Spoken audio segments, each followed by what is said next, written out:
Hey everybody, welcome back to the Let's Talk Q&A show. This is the weekly show where I answer all of your burning questions. And of course, since this is your show, I'm going to waste no time and we're going to dive right into the questions right now. The first one's from our channel director, Mr. Smelly Potato. And he wrote, what franchise do you think has the best consistency and quality with each entry? Mine would be Scream. I don't think there's a bad one, and they were all solid, in my opinion. And then some of the most notorious 4Ks for bad transfers have been Planes, Trains, and Automobiles, Terminator 2, Pirates of the Caribbean. Are there any 4Ks you would like to see redone? So the big one for me that I've always wanted to see redone on 4K Blu-ray is Forrest Gump. I love Forrest Gump. This is the 1994 Best Picture winner. It stars Tom Hanks, who won back-to-back Best Actor awards after Philadelphia in 93 and this one in 94. I know not a lot of people love this movie that much anymore, but I still love this Robert Zemeckis film, and it's one of my go-to movies when I'm not really in a great mood. I'll turn on Forrest Gump. It'll cheer me up, even though I'll end up crying at the very end of it. And I just always felt like this 4K Blu-ray deserved just a little bit more. And I thought we were going to get that earlier this year when it got a new 4K steelbook, you know, celebrating its 30th anniversary, but they didn't give us anything new on there. It's a Paramount release, so honestly, that's kind of what I expected. But I always felt like that 4K Blu-ray was just a little bit too dark, and it just deserved so much more. It kind of came out in the early days of 4K Blu-ray, so if you look at other 4Ks that were coming out around that time, like The Accountant, which came out in the first year of 4K Blu-rays. If they weren't Sony releases, they really weren't the best. They just looked like, you know, upscaled Blu-rays. A lot of them really were at the time, actually. So, unfortunately, they didn't have the technology perfect yet. It would take a couple more years.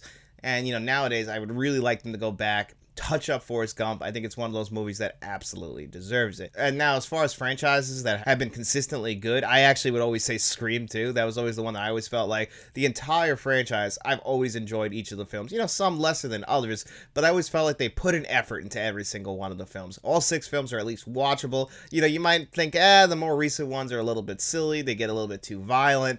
You know, they're just trying to play with the tropes that you know from the previous Scream films. But I still have enjoyed all the movies, even though I do think that 6 just went a little bit too ridiculous with trying to bend over backwards to have the characters in Scream 7, and now Scream 7's not going to even be that film. But I still really enjoy every single movie in the Scream franchise. Scream is a classic, an all-time classic. 2 is fine. 3 I really enjoy more than others.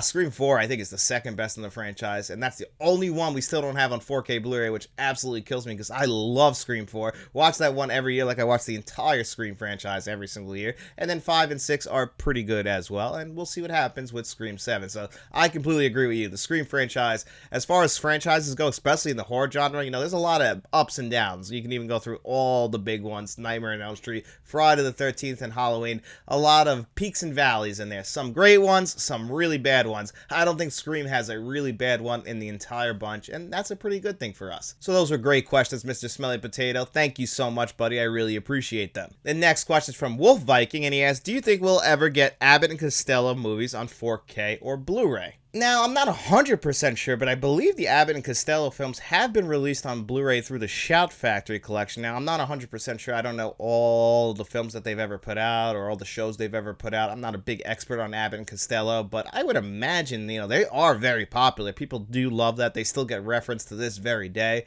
I would imagine they would see a 4K Blu-ray transfer at some point, mainly because I imagine when they were shooting this stuff, they shot it on film, so that would actually make sense for it to come to 4K Blu-ray. It's not like a lot of the stuff shot in the 80s and 90s where that stuff was shot on VHS, so bringing it to 4K Blu-ray is a miracle, whereas Abbott and Costello, I can see them bringing it to 4K Blu-ray. Now, I'm not 100% sure if they're already on Blu-ray. I would definitely check Shout Factory, and, you know, maybe it's just certain stuff that they have on Blu-ray, but I know they have a collection of Abbott and Costello stuff. It's like about $100 right now, mainly because of the Shocktober sale. I would definitely look into that because I'm not 100% sure. Like I said, not an Abbott and Costello expert, but definitely check into that. I think they might have some of their stuff or most of their stuff on Blu-ray. I'm not 100% sure of what's missing, but I imagine eventually down the line I could see that stuff coming to 4K Blu-ray. You know, a lot of this stuff really comes down to rights things, and I don't know who has the rights at the current moment. So yeah, I wish I could be a little bit more informative on that, but I'm just not. I looked into it, and I'm not 100% sure of like what's missing and what needs to come to Blu-ray or 4K Blu-ray. I know nothing's on 4K Blu-ray, but I'm not entirely sure what else needs to come to Blu-ray. But that's a great question, Mr. Wolf Viking. I appreciate that, buddy. And the next one is from our favorite uncle, Uncle V, a buddy of mine. And he said, in honor of the fine day, top 5 movies about American presidents. So yes, this question was sent to me on election day here in the United States. So if you guys know, if you guys don't live in the United States, we picked our new president, or who used to be our former president, Donald Trump. He's going to be the president again here in the United States, defeating Kamala Harris, who was the vice president. Donald Trump, many people might know from The Apprentice and is one of the stars of Home Alone 2, so that's going to be the president going forward. But we're here to talk about fictional presidents or people who played presidents. So I picked my top 5 favorite presidents in film. 2 of them are real presidents and 3 of them are fake presidents, and I made a list for this because I thought, you know what? It's a lot of fun. There's been a lot of great presidents in movies. Start from the bottom and work our way up. Bill Pullman in Independence Day. I mean, how do you not get riled up for that speech? But as the day when the world declared in one voice, we will not go quietly into the night. I'm willing to fly into an alien ship and sacrifice it all. Today is the day we celebrate our Independence Day. I mean, one of our great film presidents, and Bill Pullman right there.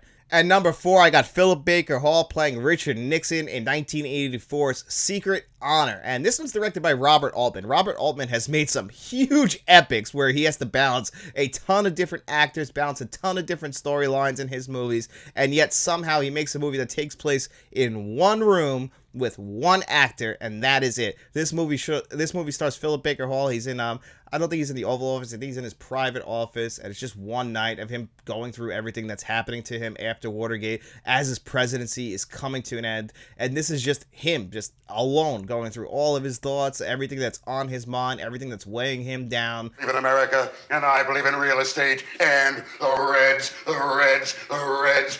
And it's a phenomenal performance. Now, this is 100% a character study, and you're just there to see a great performance, and Philip Baker Hall kills it in this movie. Now, I can see a lot of people maybe being bored with this one because this is essentially a play on film, Again, it takes place in one room, one actor, so it's very experimental, but you get Robert Altman directing, and that performance of Richard Nixon is phenomenal. I definitely recommend this one. At number 3, Daniel Day-Lewis playing Abraham Lincoln in Steven Spielberg's Lincoln. This is the last time that Daniel Day-Lewis won Best Actor. He won it 2 other times before this, but this is one where, he's playing Abraham Lincoln. And it's funny because we don't have any voice recordings of Abraham Lincoln. We know nothing about how he sounds.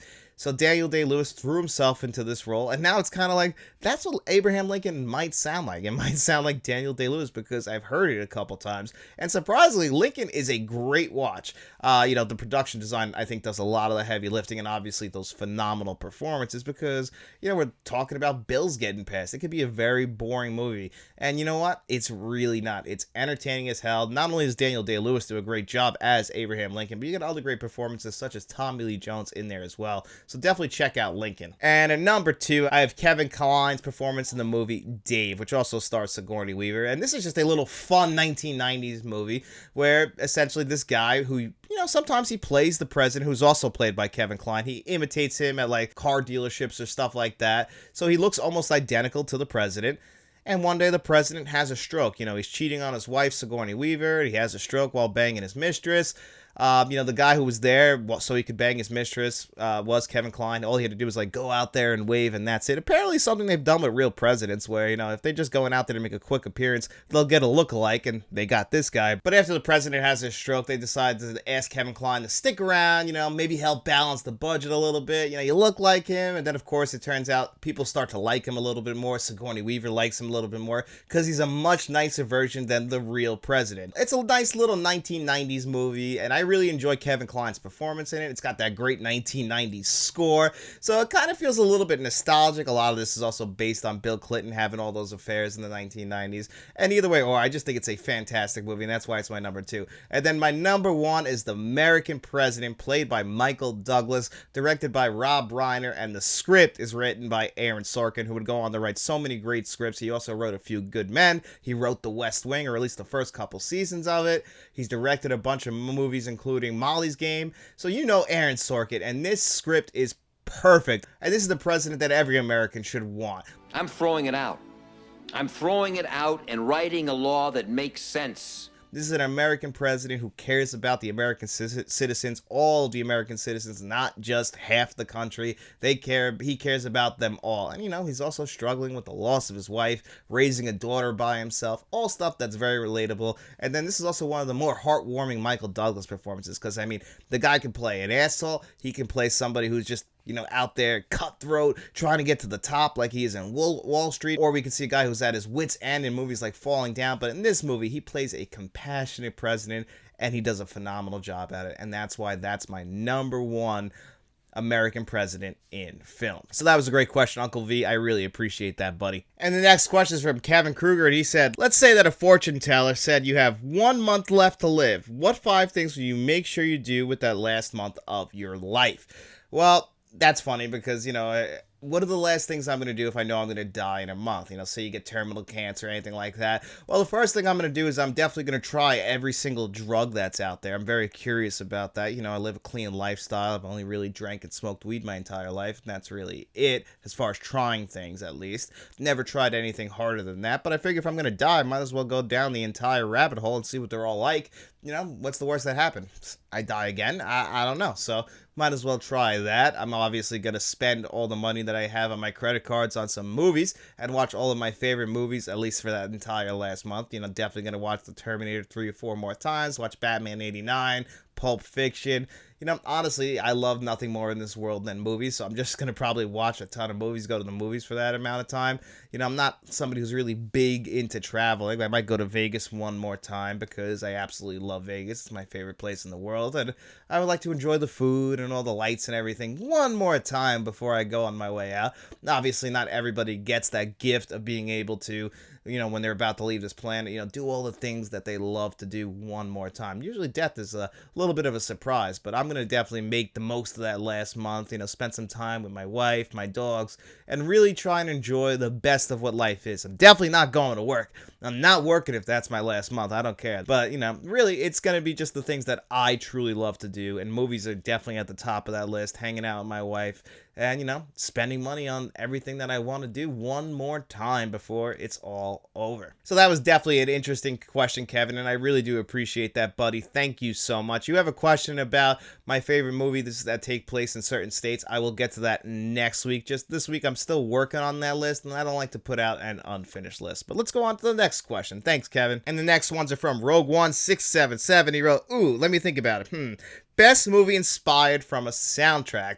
And as if you go by like a soundtrack or an album and what movie came from that, I think the one that's most famous and is still probably the best is Pink Floyd's The Wall, based on the album The Wall. Just feels like one long music video. It's really talking about the original lead singer, who I don't know if he had passed away at that point, or if he was just, basically kind of off the rails. He kind of lost his mind from what I understand, and that's what the album The Wall is about.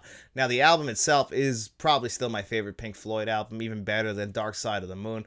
I've always enjoyed The Wall. It was just an album that my mom loved while I was growing up, so of course I heard it a bunch of times, saw the movie, and I would say that's definitely, as far as movies based on a soundtrack or based on an album, I would say The Wall is number one. And then he said, weirdest musical movie you have seen. And I would say that probably the weirdest ones I've ever seen is Tim Burton's Sweeney Todd, Walter Hill's Streets of Fire, and then Brian De Palma's Phantom of the Paradise. Probably Phantom of the Paradise is the weirdest one, and it's funny because every time I see the mask from that movie, I always think of Batman Returns, but that's a very strange movie. But Streets of Fire, the fact that movie is a musical and it's done with songs from Jim Steinman and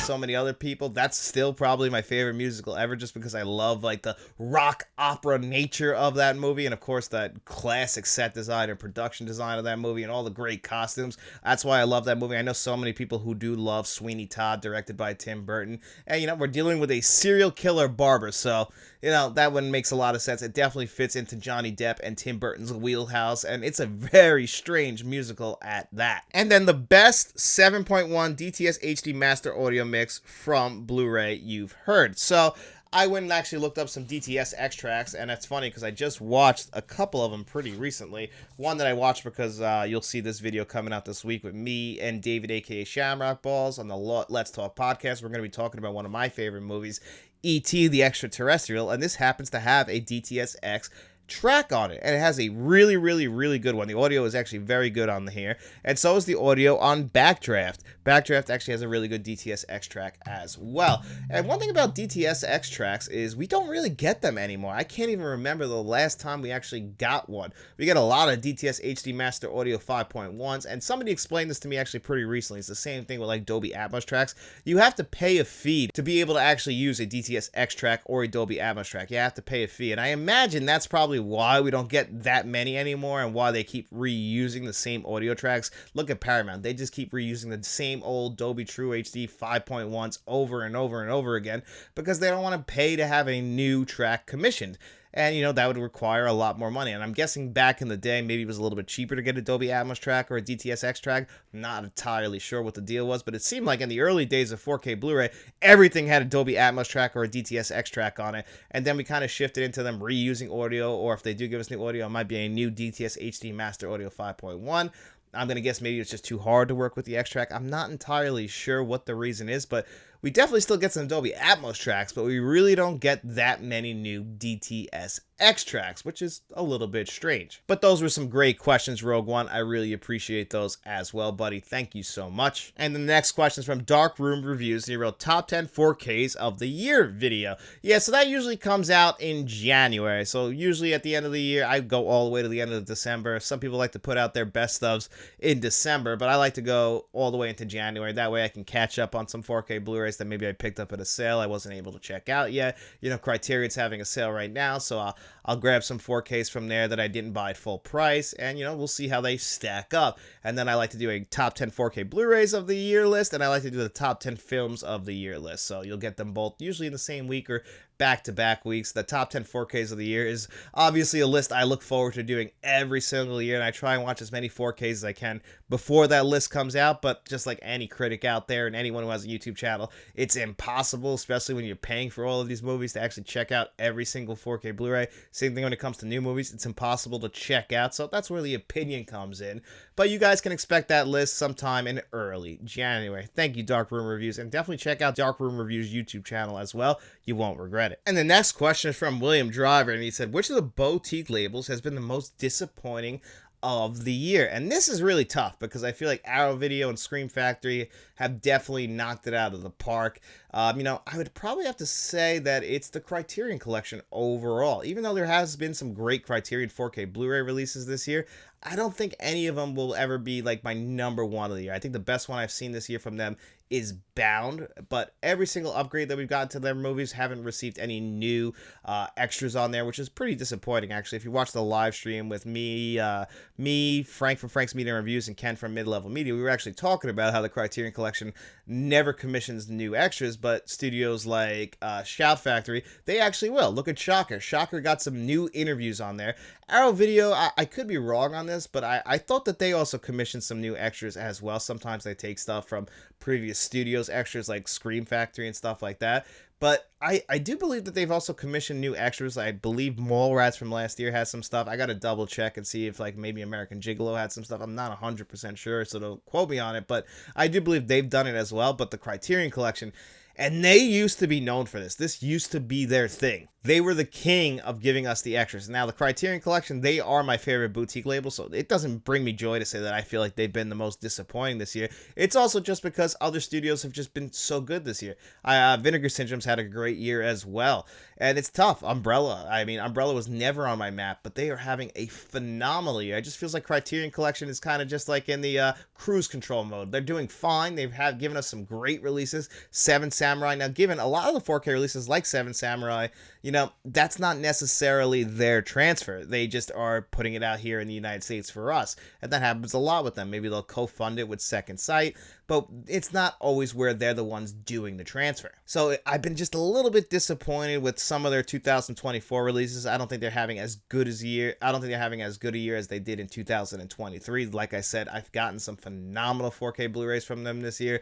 and they've given us some movies that I absolutely love. Paris, Texas comes out in December, but again, that's not their transfer, so it's a little bit tough to say, hey, you know, they are giving me some of my favorite movies, but are they the ones doing all the work? And it's the extras thing that's really bothering me. When they upgrade stuff to 4K Blu-ray, like Repo Man, you get the same packaging. They don't do anything new but throw that 4K Blu-ray disc in there. And that's cool for a lot of people. I know many people who all they care about is the audio and video quality upgrades. They don't care about the extras. But I've told you guys a million times, and I'll tell you again, I'm a big extras junkie. That's the thing that's going to push me over the top to pay for something. If they don't give me anything, you know, if I don't own it on physically already, I might pick it up. But if I already own it and they're not going to give me any new extras, it's a little bit of a tougher pill to swallow, because that's something I love. I love to get interviews. I love to watch making of documentaries. You know, the first thing I do when I finish the movie is check out the extras. So if there are no extras, but I'm going to be pretty upset about it, because I feel like I got shafted, because back in the DVD days, they just loaded this stuff with extras, and Criterion was the king of that. That was their thing. They are the extra kings. And I don't know if, you know, maybe it's a money thing. And I feel like it really probably is. And me complaining is, they're going to say, you know, we're the Criterion Collection. Not all of our stuff sells really well. We bring these movies to you that no other studio is going to bring. And I get that. But if I'm being honest, out of all the boutique labels this year, got to pick one that's disappointed me. Just feels like the Criterion Collection has been a little bit in cruise control. And again, I love the Criterion Collection. Brings me no joy to say that, but I gotta be honest. And that was a great question, William. Thank you, buddy. And the next one from Wolf Viking is, I have a question. 4K movies are getting extremely expensive, and I can't afford to buy them anymore because I'm on a budget. Is buying Blu-rays really that bad instead of buying 4K movies? As much as I want to buy 4K movies, I just can't afford it anymore. Now, Wolf Viking, I completely understand this. I've talked about this on the channel before. Do not push yourself in a crazy amount of debt to buy 4K Blu-ray movies. It's not worth it. And this is something that I need to practice myself. I need to practice what I preach, because there have been times I've gotten a lot better this year, especially because I really don't have the money myself, where I pick and choose a little bit more the movies that I am going to buy. I'll buy some stuff on sale, but for the most part, if I buy a movie on 4K Blu-ray, it's a new release that I want to review here on the channel. That's usually the movies I buy. I don't go crazy anymore, because you can't put yourself and your family in a crazy amount of debt to buy movies. It's just not worth it. And obviously we live in a world now where everything is super expensive and it's hard to pay for things, and I completely understand that. I'm in that same boat. And, you know, you got to make tough choices, and buying movies, it's a luxury. It's not something that everybody can afford. It's a very expensive hobby. It's a hobby that we all obviously love. We all love movies, and Blu-ray quality is really good. There's plenty of people who watch this channel who I know will buy the 4K Blu-ray just for the Blu-ray, or if the Blu-ray has its own or if the Blu-ray is getting its own solo release with the new transfer, they'll pick that up as well. Lionel Jacobs is that guy. He always tells me he buys these movies for the Blu-ray. He doesn't buy the 4K Blu-rays, and I completely get that. You know, it's still movie collecting. Blu-rays are still really good. We don't want to sell Blu-rays short. You know, obviously 4K Blu-rays are the coup de grace, but you're paying a premium for them, and you really, and at this point, it's getting a little bit harder and harder. I'm very curious to see what Black Friday prices are. I think the days of getting like $5 to $10 4K Blu-rays are probably out the window. You know, a lot of that is due to like stores like Best Buy closing, and, you know, obviously in-store purchases of physical media are few and far between. Thankfully, you know, Barnes and Nobles is actually, you know, keeping that alive, and that's a pretty cool thing. But for the most part, it's all online, and those MSRPs are getting higher and higher. So those sales, you know, you're not seeing the biggest difference. You know, if you can get a movie for like $20, at this point, that's a steal, and that's a tough pill to swallow, especially if a Blu-ray is like $10 for the same movie. And if you're somebody who's not in love with having the best quality of the film, and, you know, you just take a slight step down and get the Blu-ray, you might not be that disappointed. There's been plenty of times where I will compare a Blu-ray and a 4K Blu-ray, and the difference is almost not noticeable. And at that point, it's not worth it to upgrade. A perfect example of this is Ghost on 4K Blu-ray. If you can get that previous edition of the Paramount Presents Blu-ray, it's 100% worth it. It's not much of a difference between the 4K Blu-ray and the Blu-ray, and you'll save yourself a ton of money. And there are plenty of Blu-rays out there like that. Independence Day has a phenomenal Blu-ray, and it's almost not justifiable to upgrade to 4K Blu-ray because you get a really good Blu-ray. Now, obviously, this is where you want to do your research, because if you're going to go buy Predator, don't buy that previously released Blu-ray. Try and buy the 4K Blu-ray, but that's probably at a cheaper price right now. And, you know, buying stuff on the first day it comes out, you know, maybe take a little bit of, maybe wait a little while. Everything does have sales. Most of the boutique labels have sales a few times a year. Wait for those sales and then pick up the 4K Blu-ray. You know, all that stuff to help you save a little bit of money. I have the same problem. I get FOMO where it's like, if I don't pick this up now, am I going to want it in a few months? I'm really in the mood to get it now. I want to review it here on the channel. but you can't put yourself in that financial hole. Everything costs so much more money, and certain things are more important than buying movies. And this is coming from a guy who absolutely loves buying movies. But if it's not feasible, it's not feasible. It's just not worth it, for you to put yourself in a financial hole just to have a movie because you're afraid you're going to miss out. And Blu-rays are a good option. Don't feel too bad. You might feel like you're missing out on something, but it's really going to come down to how you feel and what fits into your budget. We all got a budget. Things are tight right now. I can completely understand that. So don't feel too bad, Wolf Viking. It is what it is. We all have these same types of problems. You're not alone. Trust me, buddy. You really aren't alone in this one. And that was a great question, man. Thank you so much. And now the next question is from Rico Gomez. Here's a question for your Saturday show. How do you feel about the standard Chinatown 4K is having the original movie poster as a cover now, which costs cheaper? Having bought the first release and paid more for that lousy cover, I feel pissed. And yeah, I personally would have liked the Chinatown Standard Edition. I prefer the artwork on that over the Paramount Presents line. They're doing this with Once Upon a Time in the West as well, and I imagine they'll probably doing this with a lot of their Paramount Presents releases where they will just give it a usual standard release. And that's fine and all, but they released that a little bit down the line with a much cheaper cost than the Paramount Presents lines. We see a lot of studios do this. They either want you to double dip or, take advantage of the collectors right in the beginning. Like people like me who absolutely love Once Upon a Time in the West and Chinatown. And that was on my most wanted 4K Blu-rays list that I had to have those on day one. And I spent over $30-something on it, where it's going to be much, much cheaper in this standard 4K Blu-ray. And like we just talked about in the last question, that's where waiting does pay off. It's the same thing when movies come out and they only give it a Blu-ray release, and then like 7 or 8 months down the line, it gets a 4K Blu-ray release. That's where your patience pays off. Now, the thing is, they're trying to take advantage of the film fan out there who loves these movies and are going to want to pick them up on day one. So it gets a little bit tough where they feel like, hey, I'm going to grab this now. I don't think it's going to get a standard release down the line, but you're gambling. Like, essentially, down the line, it might come to 4K Blu-ray. So it's a risk there. It's the same thing with these Paramount Presents lines. Does it bother me? Yeah, it does. It really does, because it just feels like it's the studios. And Paramount is the worst with this kind of stuff. We talked about this earlier, too, with the Zaz collection coming, 4K Blu-ray, which is going to include The Naked Gun, Top Secret, and then Airplane. Airplane isn't getting its own 4K Blu-ray release as of now. I bet you, though, down the line, that'll get a 4K Steelbook on its own.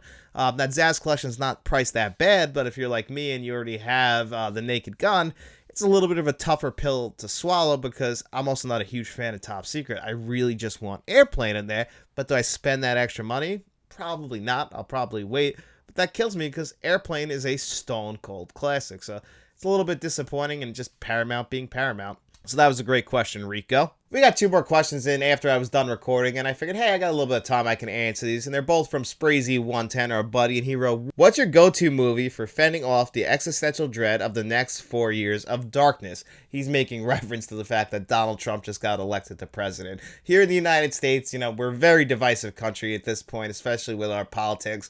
Not very different from a lot of other nations on this planet. So right now we are very divisive, so not everyone is very happy with the results of the election. I'm not going to tell you guys my personal feelings on the matter because, I don't want to alienate anyone out there. We don't really talk politics too much here on the channel. We talk about movies. And if you are feeling a little bit down about the election, you want a movie to watch, it's funny because I'm recording this the day after I recorded the first part of this video, and one of the questions was about the best U.S. presidents in film, and I talked about the American president. So actually last night after I got done recording, I watched the American president for the first time in a few years, and I loved that movie. I put it at number 1 for Michael Douglas, and I stand by that choice because I rewatched that movie, and it is just a fantastic film.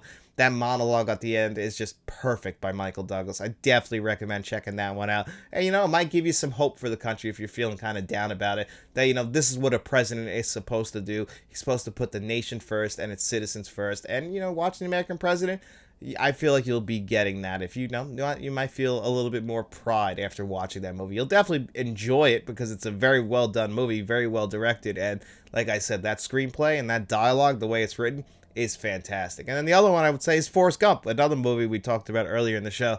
I always go to that movie when I'm feeling a little bit down. It's my go-to, feel-good movie. I don't know why. I mean, it does have a very sad ending that's going to leave you crying, but I just think that the movie's paced so well. Forrest Gump is a very innocent character, and it just leaves you kind of feeling good about humanity. So those would be some recommendations for me. And then Sprazy's other question is, what do you want for Christmas? Well, actually, it's funny because my wife asked me this very same thing today, this morning. What did I want for Christmas? And the thing I want is a new surround sound system. I'm working on getting a new audio system, but, you know, I'm not going to be able to save up all that money by the time Christmas rolls around. And I don't want to really spare any expense. I want to make sure if I'm going to be buying a new system, I get the system that I want. I don't settle. So if that means I have to save up for like another 6 or 7 months and get it in the summer, then that's the way it is. I don't get it for Christmas. But what I want for Christmas is that sound system. So if I just spend a few months like saving up some money, I can probably get it sometime in the summer. But that's what I really want for Christmas. But my wife will probably just pick me up some like hoodies and t-shirts, all the stuff that I don't really enjoy buying. You know, I spend all my money on movies as it is. I don't have to make her get me any more movies. So, you know, I'm going to save up for that sound system, and she'll grab me some hoodies and all the clothes you guys see me wearing on here. She usually picks up for me, you know, the year before, because I'm just not somebody who's really into fashion. That's probably why you guys see me wearing like the same like 10 or 15 shirts. It's just I'm not a very fashionable guy. I'm more in line with like how Adam Sandler dresses. So if you've seen how he dresses, I kind of dress the same way. It's not the most professional thing, but hey, am I the most professional guy? I don't know. You guys tell me. But those are great questions, Sprazy. Thanks, buddy. I appreciate that. And then our last two questions are from Gabriel, and they kind of tie into to each other, so I'm going to ask them both, and then we'll talk about it. I am sure someone has asked you this, but what is your favorite sports movie of all time, and why? And he also said, what is your favorite baseball movie? So, got two different answers for this. For my favorite sports movie, again, if you've been following the channel for a long time, you already probably know this, but if you're new to the channel, my favorite sports movie of all time might surprise you. It's Tony Scott's Days of Thunder, starring Tom Cruise. You guys know I love Tom Cruise. I'm a big NASCAR fan. I'm wearing a NASCAR hat right now. The championship race is tomorrow, Sunday, in Phoenix, Arizona. Big NASCAR fan. And I've always loved the movie Days of Thunder, called Top Gun on Wheels. And it pretty much is. It follows the exact same arc. Cole Trickle is great in this movie. This is the first time I ever saw Michael Rooker. Robert Duvall is in this movie. John C. Reilly, you know, before he did Talladega Nights. So the guy's actually in 2 NASCAR movies. And this is also a great 4K Blu-ray, guys, with a great DTS HD Master Audio on here. You know, it sounds like it could be a Dolby Atmos track. It's that damn good. I will praise this 4K Blu-ray up and down because not enough people will check this out. Mainly because not a lot of people love Days of Thunder. Even though I'm hearing that they might do Days of Thunder 2 after the success of Top Gun Maverick. So, and apparently Tom Cruise is interested, and I will be there day one. I don't care if it turns out to be bad or not. I don't think it will be, but I love the original one so much. Now, as a NASCAR fan, it does bother me a little bit watching this movie because some of the stuff is just ridiculous and over the top and doesn't make sense in the sport of NASCAR, but it's also a movie, so you got to take yourself out of that, which I've always been good at because I just enjoy the movie. I also enjoy the great Hans Zimmer score in that movie, so that one is fantastic. Now, my favorite baseball movie. This is tough. My 1 and 2 are always neck and neck, and I kind of feel like I swap them all the time. I did a list of my favorite baseball movies here on the channel. I don't think it was last year. It might have been the year before. No, it was last year, I think, 2023, because it was a summer video, and I feel like baseball is a big summer sport. But I don't remember what I put at number 1 then. But going back and forth today, my number 1 right now is Major League. I love Major League. This movie is not only funny, but it also has one of the best endings in sports movie history. I mean, it'll get you jumping out of your seat. Baseball lends itself so well to the genre of sports films, and Major League is no different. It is one of the best ones out there. And again, a great 4K Blu-ray that came out earlier this year. I love the steelbook, the stickers on the back. I'll show this off anytime I can. I think this is a great 4K Blu-ray release. Really, actually, one of the better 4K Blu-ray releases from a studio this year. Very surprised it turned out to be this good, and it is definitely my favorite baseball movie as of now, followed very closely by A League of Their Own, and A League of Their Own could jump that at any time. So those two movies are always competing with each other for my favorite baseball movie. So those were great questions as well, Gabriel. Thank you so much, buddy. I really appreciate it. And thank you to everybody who sent in questions for this week's episode of the Q&A show. I always really enjoy doing this show. It's one of my favorite things to do each and every single week. And just like last week, if you have any questions for next week's show, feel free to leave those in the comment section below or wait till the post I put out early next week. And thank you guys all so much. I hope you enjoyed this video. And if you did, don't forget to like, share, and subscribe. Also, we have channel memberships. So if you want to become a friend of the channel, a producer for the channel like Jet Eckert and John Doe Juggalo, or a channel director like Frank from Frank's Media and Reviews and Mr. Smelly Potato, you can do that as well. And look for all those perks in the description below. And then, hey, if you got no money to throw away, don't worry about it, guys. We just hope you enjoyed the show. And if you did, get out in those streets, tell your friends about us, and then we'll be seeing you around.